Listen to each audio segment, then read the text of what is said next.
Hey my loves, welcome back to my channel and welcome if you're new.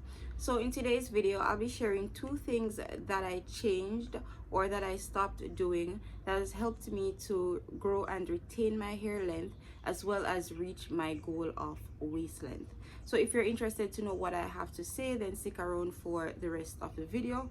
Now with that being said, let us head right into today's video.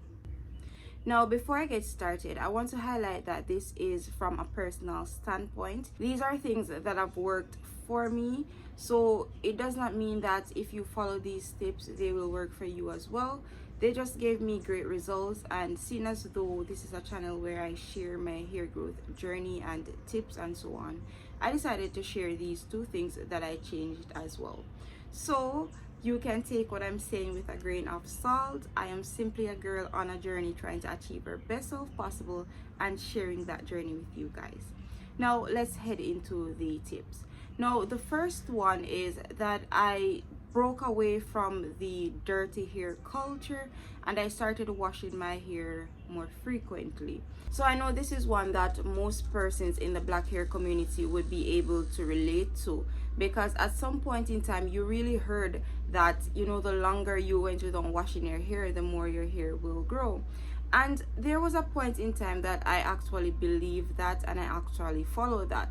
So there would be periods like a month and a half that I would not have washed my hair, maybe even 2 months in some cases. Please don't judge me. We listen and we don't judge. So I know that a lot of persons can relate to when it comes on to having this mentality that the longer I go without washing my hair, then the more my natural hair will grow. But I actually want to debunk that myth with my personal experience. So sometime last year I was going through a rough patch with like flu-like symptoms constantly throughout a few months, and I was not able to wash my hair because I was having the mentality like, hey, dirt never kill nobody, but a flu definitely can kill you. So there are moments where I went to wash my hair, and because of the flu-like symptoms flaring up, I was not able to wash my hair, and as a result I went a few months without washing my hair. I'm not going to say the amount of months, but I went a few months without washing my hair, and I was experiencing some scalp issues. So there was like buildup on my scalp. My scalp would be extremely itchy even after I've just washed it. Like the next day, even with oiling, my scalp will just be very itchy because I went for that extended period amount of time without washing my hair. So there was a lot of buildup, there was a lot of oil and dirt and impurities clogging my pore. So my deduction is that I ended up with dandruff, and it's kind of getting better, but it's still a bit there. But what I want to point out by telling you this story is that going extended amount of period of time without washing your hair can actually be very damaging to your hair growth journey. So I now strive to wash my hair bi-weekly. I'm not going to say there isn't like a one-off moment where, you know, something might have happened and I'm not able to wash my hair till maybe 3 weeks later, but the norm for me is every 2 weeks I stand to wash my hair. This reduces product buildup, it reduces oil, sweat, dirt, and everything that could possibly be building up on your scalp, which will in turn clog your pores and cause you to have a lot of scalp issues. So another thing that I've changed that relates to washing the hair is that normally in the past I would just shampoo my scalp alone, so I would not apply shampoo to the length of my hair, because again we heard that, oh, shampoo dries your hair, and you know, if your length of your hair is dry, then you're going to be experiencing breakage and so on. So I never normally shampoo the end of my hair, like the length of my hair. I would just focus on the scalp. But now during wash days I focus on my entire hair. So if I'm doing 3 shampoos, I will focus like 2 on my scalp and the third one goes on my scalp and the length of my hair. So please do not neglect the length of your hair when it comes on to washing, because dirt and sweat and product buildup will be there on the length of your hair, and you don't want just your scalp to be clean and healthy. You want the entire length of your hair to be clean and healthy as well. So during wash days, ensure that you focus on the length of your hair as well as the scalp of your hair. The second thing is that I started to use less store-bought products.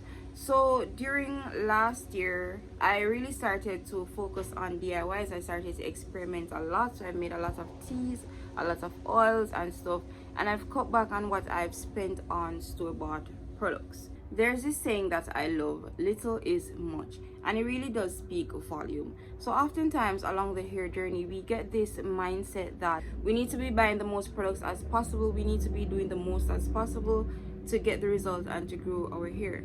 But the reality of it is that you can do less and grow your hair, and one way of doing less is actually buying less store-bought products.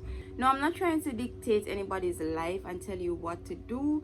I am simply sharing my experience, and using less store-bought products has actually helped me to grow and retain my hair. Not saying that you cannot use store-bought products, you just don't need a lot. And having multiple products actually helps with build up.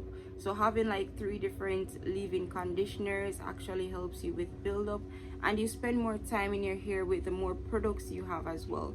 So one of the things that has really worked for me is that because I don't use a lot of products in my hair anymore, I tend to spend less time in my hair. So there'll be like a week or 2 weeks that I don't need to redo my hair, I don't need to be in my hair. The only thing I need to do during that period is to just oil my scalp or to just apply some moisturizer to the end of my hair, and that's pretty much me until I'm ready to wash again and redo my twist. And it also helps you to save money and cut back on waste. So I know a lot of persons say that, oh, natural hair care is very expensive, which in reality, buying products for your hair can be expensive. But if you focus on using less products, trying to find products with more natural ingredients, as well as incorporating your DIYs, you would find that you have cut back on so much spending when it comes on to buying products for your hair. And also, utilizing less products helps you to create a more simplified hair care routine. So it's easier to follow than a more complex one that after like a month or 2 months, you can't keep up with it anymore because life has gotten so busy. So a simplified hair care routine actually helps you to stay on track and to stay consistent. It's not about the amount of products that you use or the amount of money you spend to buy products. It's about staying consistent on your hair growth journey. And having a simplified routine is the best way to do that. So these are just 2 things that I've changed that has helped me to reach my hair goal of waist length. So that's pretty much it. And the final tip that I want to leave, which I would say is the icing on the cake, is to not obsess about the hair growth journey. I always say everyone's hair growth journey is different, just like everyone's journey in life is different. So just enjoy the journey, do what you know you're supposed to do, try to be as consistent as possible on the journey, and try to find creators that you can relate to and that you can trust.